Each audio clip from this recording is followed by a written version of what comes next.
예수 그리스도를 믿사오니 이는 성령으로 잉태하사 동정녀 마리아에게 나시고 본디오 빌라도에게 고난을 받으사 십자가에 못 박혀 죽으시고 장사한 지 사흘 만에 죽은 자 가운데서 다시 살아나시며 하늘에 오르사 전능하신 하나님 우편에 앉아 계시다가 저리로서 산 자와 죽은 자를 심판하러 오시리라.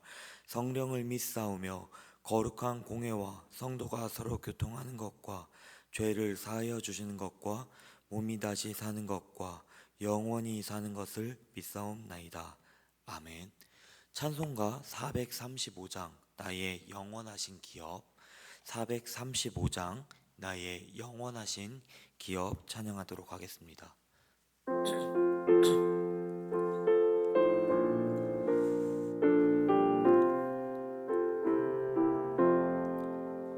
나의 영원하신 기업 생명보다 귀하다.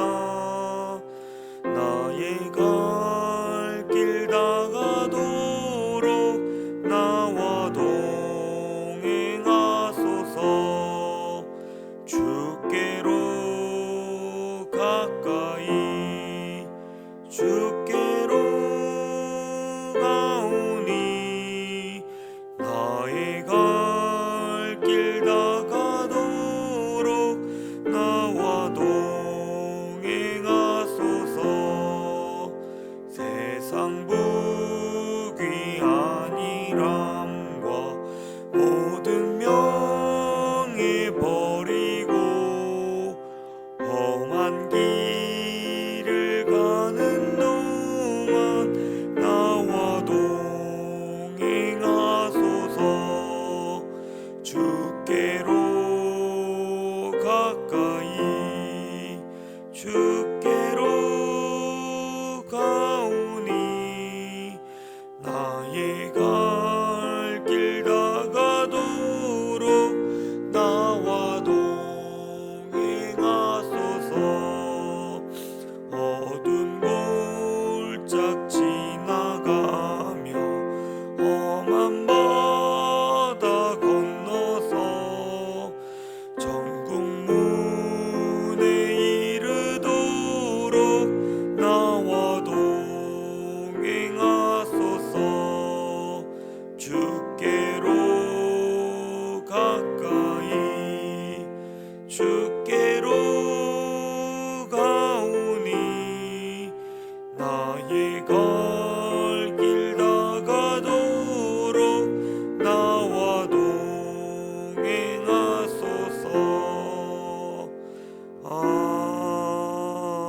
아멘. 아멘. 9월 2일 화요일 새벽기도 말씀은 데살로니가전서 2장 1절에서 16절입니다. 데살로니가전서 2장 1절에서 16절입니다. 제가 읽도록 하겠습니다. 형제들아, 우리가 너희 가운데 들어간 것이 헛되지 않은 줄을 너희가 친히 아나니 너희가 아는 바와 같이 우리가 먼저 빌립보에서 고난과 능욕을 당하였으나 우리 하나님을 힘입어 많은 싸움 중에 하나님의 복음을 너희에게 전하였노라. 우리의 권면은 간사함이나 부정에서 난 것이 아니요 속임수로 하는 것도 아니라 오직 하나님께 옳게 여기심을 입어 복음을 위탁받았으니 우리가 이와 같이 말함은 사람을 기쁘게 하려 함이 아니요 오직 우리 마음을 감찰하시는 하나님을 기쁘시게 하려 함이라. 너희도 알거니와 우리가 아무 때에도 아첨하는 말이나 탐심의 탈을 쓰지 아니한 것은 하나님이 증언하시느니라. 또한 우리는 너희에게서든지 다른 이에게서이든지 사람에게서는 영광을 구하지 아니하였노라. 우리는 그리스도의 사도로서 마땅히 권위를 주장할 수 있으나 도리어 너희 가운데에서 유순한 자가 되어 유모가 자기 자녀를 기름과 같이 하였으니 우리가 이같이 너희를 사모하여 하나님의 복음뿐 아니라 우리의 목숨까지도 너희에게 주기를 기뻐함은 너희가 우리의 사랑하는 자 됨이라. 형제들아, 우리의 수고와 애쓴 것을 너희가 기억하리니 너희 가운 아무에게도 폐를 끼치지 아니하려고 밤낮으로 일하면서 너희에게 하나님의 복음을 전하였노라. 우리가 너희 믿는 자들을 향하여 어떻게 거룩하고 옳고 흠없이 행하였는지에 대하여 너희가 증인이요 하나님도 그러하시도다. 너희도 아는 바와 같이 우리가 너희 각 사람에게 아버지가 자기 자녀에게 하듯 권면하고 위로하고 경계하노니, 이는 너희를 부르사 자기 나라와 영광에 이르게 하시는 하나님께 합당히 행하게 하려 함이라. 이러므로 우리가 하나님께 끊임없이 감사함은 너희가 우리에게 들은 바 하나님의 말씀을 받을 때에 사람의 말로 받지 아니하고 하나님의 말씀으로 받음이니 진실로 그러하도다. 이 말씀이 또한 너희 믿는 자 가운데에서 역사하시느니라. 형제들아, 너희가 그리스도 예수 안에서 유대에 있는 하나님의 교회들을 본받은 자 되었으니 그들이 유대인들에게 고난을 받음과 같이 너희도 너희 동족에게서 고난을 받았느니라. 유대인은 주 예수와 선지자들을 죽이고 우리를 쫓아내고 하나님을 기쁘시게 하지 아니하고 모든 사람에게 대적이 되어 우리가 이방인에게 말하여 구원하게 함을 그들이 금하여 자기 죄를 항상 채움에 노하심이 끝까지 그들에게 임하였느니라. 아멘. 오늘 이 자리에 오신 여러분들을 주님의 이름으로 환영합니다. 오늘 본문은 바울이 데살로니가 교회에 보낸 편지 가운데 한 부분입니다. 그는 짧은 시간 동안에 교회를 세우고 박해 때문에 교회를 떠나야 했지만 여전히 교회를 향한 사랑과 그리고 확신으로 이 편지를 썼습니다. 그 안에서 바울은 자신의 사역이 어떠한 것인지, 그리고 또 교회가 어떻게 이 말씀을 받아들여야 하는지에 대해 설명합니다. 오늘 말씀의 핵심은 사람을 기쁘게 하는 삶이 아니라 하나님을 기쁘시게 하는 삶을 살라, 이것입니다. 본문은 이를 세 가지 차원에서 보여줍니다. 첫째, 바울의 사역의 본받음. 둘째, 말씀을 받은 교회의 반응. 셋째, 불순종하는 자들의 종말. 이 세 가지를 함께 살펴보겠습니다. 말씀을 함께 묵상하며 오늘 교회의 적용이 또 우리의 삶과 신앙에 동일하게 있기를 소망합니다. 먼저 1절을 보겠습니다.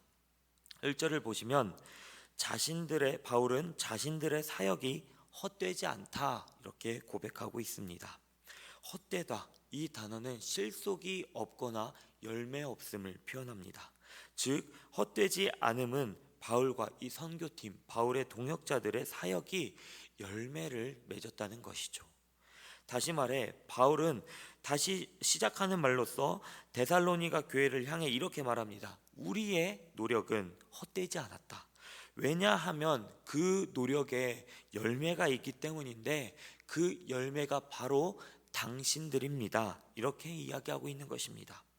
그런데 이 열매 맺는 과정이 순탄했을까요? 그렇지 않습니다. 사도 바울의 이러한 전도의 과정, 선교의 과정은 고난과 능욕이라는 단어로 사용되고 있습니다. 표현되고 있습니다. 이 고난과 능욕은 단순히 사회적으로 손가락질 받거나 일시적인 핍박받는 그러한 상태가 아닙니다. 이 단어는 참을 수 없는 이라는 단어를 합성한 것으로서 육체적으로도 정신적으로도 고난이 바울과 동역자들을 한계까지 몰아붙였다, 참을 수 없다, 이렇게 사용되었습니다. 즉 실제로 이들은 수많은 사람들 앞에서 벌거벗겨지며 배를 맞았죠. 그리고 엄청난 수치를 동반하면서도 돌로 맞아 죽을 뻔한 그러한 육체적 고난이 있었습니다. 바울은 이러한 싸움이 일회적인 것이 아니라 수차례 일어난 많은 싸움이라 표현하고 있죠. 이렇게 고난을 받으면서 바울과 동역자들은 무엇을 전했습니까? 그것은 하나님의 복음을 전했다고 말하고 있습니다. 이 말씀만을 보면 뭔가 바울과 그런 동역자들이 대단한 의지와 특별한 사명이 있어서 이렇게 행동한 것처럼 보일 수 있습니다. 어쩌면 당연해 보이죠. 제가 말씀을 읽었을 때는 바울이니까 당연했다. 혹은 하나님이 바울에게만 특별한 의지를 허락하셨다고 이렇게 보였을 수도 있습니다. 하지만 바울은 그렇지 않음을 한 단어로 표현하고 있습니다. 그것은 그 하나님의 능력을 힘입어라는 단어입니다. 이것은 원어로 우리 하나님 앞에서라는 단어로서 하나님 안에서라는 말로써 하나님의 능력을 의지했다라고 이해할 수 있습니다. 사랑하는 성도 여러분, 저와 여러분은 바울과 같은 좌절을 맛보신 적 있으십니까? 낙담과 마음의 낙심을 말이죠. 혹은 반대로 바울과 같이 하나님의 능력을 힘입어 의지하신 적은 언제 있으십니까? 저는 바울의 전도 여행을 보면서, 이 선교 사역을 보면서 굉장히 내적인 갈등이 찾아왔습니다. 나는 왜 바울처럼 살 수 없을까? 하나님의 말씀대로 사는 게 왜 이렇게 힘든 것일까 생각하게 되었죠. 오늘 말씀을 보면 그런데 바울도 평범한 사람이었습니다. 바울은 굳건한 의지를 가져서 복음을 향한 그 고난과 멸시에 영향을 아예 안 받은 것이 아니었습니다. 바울과 동역자들이 어떤 카리스마를 가진 영웅이어서가 아니었습니다. 이들은 쉽게 흔들리고 낙심하며 절망하는 일반적인 사람들이었음에도 하나님의 능력을 의지했기 때문에 우리가 고난 가운데서도, 낙심을 경험하는 가운데서도 하나님의 복음을 증거하였다, 이렇게 사도 바울이 고백한 사실을 알 수 있습니다. 그렇게 우리는 바울을 보며 그의 삶의 모범을 동경하는 것이 아니라 그가 의지한 하나님의 말씀, 하나님을 보면서 복음을 증거하는 삶을 관철해야 되는 줄 믿습니다. 그것이 그리스도인의 삶이며 하나님을 기쁘시게 한다, 이렇게 성경은 이야기하고 있는 것이죠. 이어서 4절을 보겠습니다. 당시 많은 종교적 권면들이 일어난 것을 볼 수 있습니다. 종교인들이 하는 권면은 간사함, 부정, 속임수를 사용하였습니다. 그 목적은 무엇이었습니까? 왜 이 사람들이 이렇게 부정, 간사함, 속임수를 사용하여 권면했을까요? 그것은 많은 후원을 받기 위해서였습니다. 당시 문화적 배경을 본다면 많은 사람들이 후원을 얻어 조금 더 평안한 삶, 그리고 쾌적한 장소, 육체 노동을 하지 않는 휴식 등을 추구했기 때문이죠. 재정적인 여유와 더불어 또 많은 후원을 받는 것이 그 당시에 사회적으로 명예로운 일이었기에 종교인들은 듣기에 굉장히 좋은 권면을 했습니다. 그리고 그 목적은 사람을 기쁘게 하는 데 두었습니다. 그러나 그곳에서도, 그런 사회적 상황 속에서도 복음을 전하는 그리스도인은 달라야 합니다. 우리는 하나님의 기뻐하심이라는 목적이 분명하게 있기 때문입니다. 바울은 이 목적에 따라 살아갔고 그것을 지켜본 데살로니가 교회 사람들이 증인이 된다고 이렇게 10절에 말하고 있죠. 바울은 아첨이나 탐심의 말을 하지 않았습니다. 오직 복음을 전했죠. 그것이 그 자신에게 떳떳한 증거가 되었습니다. 그리고 그것을 이용한 권위적인 그러한 권력을 사용하지 않았습니다. 오직 낮은 자의 모습으로 수고하고 애쓰며 사랑하는 어머니와 같은 마음으로 보살폈다고 고백합니다. 실제로 바울은 그렇게 살았고 많은 사람들이 그것에 대해서 증인이었고 열매되었습니다. 이것을 다른 단어로, 증인되고 열매된 삶을 다른 단어로 거룩하고 옳고 흠없다, 이렇게 표현하고 있습니다. 하나님을 기쁘시게 하는 삶, 이것은 복음을 전파하는 그러한 것뿐만 아니라 거룩하고 옳고 흠없는 삶이어야 한다, 이렇게 표현할 수 있는 것입니다. 사랑하는 성도 여러분, 우리의 삶 또한, 우리의 신앙생활 또한, 우리의 전도생활 또한 복음을 전파할 때 그것만으로 그치는 것이 아니라 하나님 보시기에 거룩하고 옳고 흠없는 삶이어야 합니다. 구별되어야 된다는 것이죠.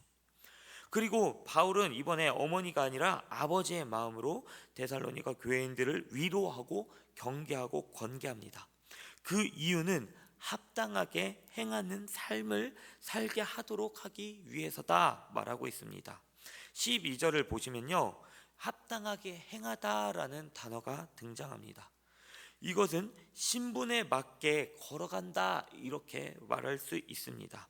성도는 하나님의 자녀다운 삶을 살아야 되는데, 하나님의 백성이라는 그 자격을 얻었으면 그 자격에 따른 합당한 삶의 여정을 걸어가야 한다는 것이죠. 13절 보시면 이후에 하나님의 말씀을 받는 데살로니가 교인들의 모습이 나옵니다. 오늘의 말씀이 그냥 단순히 설교문으로 좋은 말씀으로 나의 삶의 유익으로 주는 말씀으로 그치는 것이 아니라 하나님의 말씀으로 받았습니다. 이것이 삶의 방향이 되었고 목적이 되었고 이들이 하나님의 백성으로서 걸어가게 하는 동력원이 되었던 것이죠. 그런데 반대로 이와 대조적으로 유대인의 모습이 나오고 있습니다. 이들은 예수와 선지자들을 죽였습니다. 또한 이방인들에게 복음을 전하는 바울을 금했습니다. 하나님의 사역을 방해한 것이죠. 여러분, 죄를 항상 채운다는 말, 이 말은 어쩌다 실수로 하나님께 범죄하는 단어가 아닙니다. 그러한 일회성인 행위가 아니라 이미 의도적이고 상습적으로 하나님을 대적하여 죄가 극도에 달한 그러한 상태를 가리키고 있음을 볼 수 있습니다. 결국 자신들의 죄를 항상 채우는 자들은 심판을 받는 것이죠. 이들의 결말은 정해져 있습니다. 혹여 사랑하는 여러분, 우리가 혹시 오늘을 바라보면서 노하기를 더디하시는 하나님의 성품을 깨달아 알고 있다는 그러한 마음 가운데 혹여나 그것을 악용하고 있지 않습니까? 나는 이미 구원받았으니까, 나는 하나님의 백성이니까, 오늘의 말씀을 묵상했으니까 라는 단어로 우리가 짓는 죄를 간과하지 마십시오. 그것을 악용하지 마십시오. 그것을 회개하기를 원하시는 하나님이 계십니다. 그 사랑을 깨달아 죄의 길에서 벗어나 우리의 말씀을 사람의 말로 듣는 것이 아니라 하나님의 말씀으로 새겨 듣는 우리 모두가 되어야 할 것입니다. 오늘 말씀을 정리하겠습니다. 오늘 사도 바울은 자신들의 삶을 통해 많은 열매와 증거가 데살로니가 교회에 뿌리내었음을 고백하고 있습니다. 바울은 교회에 아주 잠시 동안 머물렀습니다. 그러나 그것을 하나님의 말씀으로 복음을 받은 사람들이 이제 하나님의 구원에 동참하였다, 너희는 유대인과 다르다 밝히고 있습니다. 그렇기에 데살로니가 교인들은 이제 사람을 기쁘게 하는 삶이 아니라 하나님을 기쁘시게 하는 삶을 살았던 것을 볼 수 있죠. 이것이 그리스도인의 신분에 맞게 살아가는 것이었고, 사도 바울이 말하는 거룩하고 옳고 흠이 없는 삶이었습니다. 또 이러한 삶에서 의도적이고 상습적인 삶의 습관이 드러나면 있다면 우리는 회개하고 돌이켜야 될 것입니다. 이는 하나님께서 기뻐하시지 않으시며 이들에게는 반드시 대가가 따르기 때문입니다. 마지막으로 저희가 나아가 복음을 전하는 것은 사도 바울과 이 동역자들에게만 있는 것이 아니라 우리 모두에게 주어진 사명이라는 것입니다. 바울은 특별하지 않았고 그리고 일반적이었습니다. 그러나 하나님을 의지하여 걸어갈 때, 하나님의 말씀 안에서 살아갈 때 주님이 주시는 능력과 힘으로 복음을 증거한 사실입니다. 사랑하는 여러분, 오늘 우리의 삶에서 우리를 넘어뜨리는 삶과 그러한 짐, 고통들이 있습니까? 그리스도인으로 살기에 고난과 수치가 뒤따르십니까? 우리 안에 계신 하나님을 의지하고 도우심을 간구하는 기도로 살아가길 소망합니다. 그때 우리를 통해 믿음의 열매가 맺히고 많은 사람들이 저들이야말로 복음의 증인이었다 고백하게 되는 시간이 될 줄 믿습니다. 기도하겠습니다. 은혜와 사랑이 많으신 아버지, 오늘 우리에게 이 말씀을 주심을 감사드립니다. 이 교회, 데살로니가 교회의 믿음을 통하여 아버지, 우리가 어떻게 살아가야 되는지 오늘 하루를 무엇을 붙들어야 하는지 알게 하심에도 감사드립니다. 주님, 우리는 때로 사람의 눈치를 보며 살아가고 세상의 인정과 칭찬을 구하려는 연약한 모습을 보입니다. 그러나 바울이 고백하는 것처럼 사람을 기쁘게 하기보다 하나님을 기쁘게 하는 삶을 살게 하여 주시옵소서. 주여, 우리가 복음을 전할 때 세상은 조롱과 핍박으로 반응하기도 합니다. 그것을 두려워하기도 합니다. 우리는 그 모습을 두려워하며 피하는 것이 아니라 우리 안에 계신 성령의 능력을 의지하여 담대히 복음을 증거하게 하는 증인의 삶을 살게 하여 주시옵소서. 또한 우리가 하나님의 말씀을 단순히 사람의 말로 받지 않게 하시고 살아 역사하시는 하나님의 말씀으로 받아서 우리의 심령과 삶을 변화시키는 그러한 능력을 경험하게 하여 주시옵소서. 혹여 우리의 삶 가운데 반복되는 불순종과 죄악이 있다면 주님 앞에 겸손히 회개하게 하시고 다시 돌이켜 하나님의 자녀답게 거룩하고 흠없는 삶을 살아가게 하여 주시옵소서.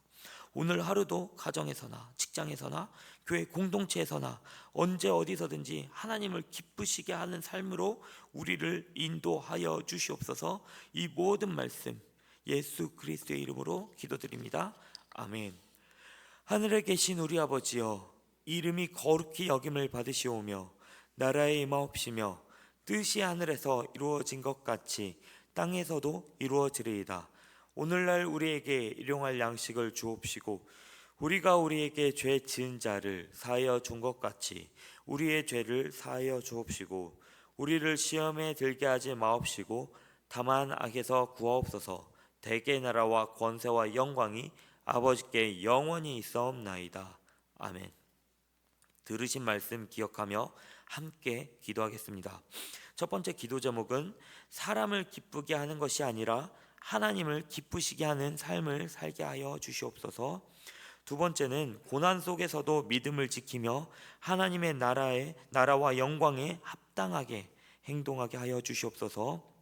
세 번째는 이음센터 건축과 9월의 사역에 하나님의 이끄심이 드러나게 하여 주시옵소서. 이렇게 세 가지 기도 제목을 놓고 기도하신 후에 각자 개인 기도하시고 돌아가도록 하겠습니다. 기도하겠습니다. 내 사랑이 많으신 아버지, 오늘 우리의 삶을 돌아봅니다. 주님, 우리의 시간을